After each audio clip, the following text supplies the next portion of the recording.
એક હતો છગન. છગન બહુ જ અક્કલવાળો. એક દિવસ એને વિચાર આવ્યો કે લાવને કૂવો ખોદું. કૂવો ખોદવા માટે એને એક મોટો ખાડો ખોદ્યો. ખાડો ખોદ્યા પછી એને વિચાર આવ્યો કે લાવને પાણી તપાસું. પાણી તપાસવા માટે એણે ખાડામાં એક ડોલ નાખી. ડોલ નાખ્યા પછી એને વિચાર આવ્યો કે લાવને ડોલ બહાર કાઢું. ડોલ બહાર કાઢવા માટે એણે ખાડામાં કૂદકો માર્યો. કૂદકો માર્યા પછી એને વિચાર આવ્યો કે લાવને ડોલ પકડું. ડોલ પકડવા માટે એણે હાથ લાંબો કર્યો. હાથ લાંબો કર્યા પછી એને વિચાર આવ્યો કે લાવને શ્વાસ લઉં.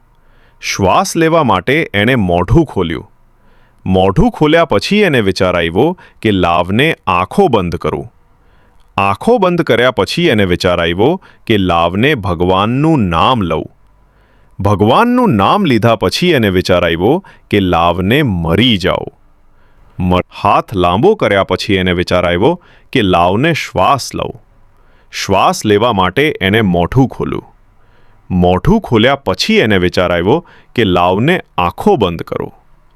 આંખો બંધ કર્યા પછી એને વિચાર આવ્યો કે લાવને ભગવાનનું નામ લઉં.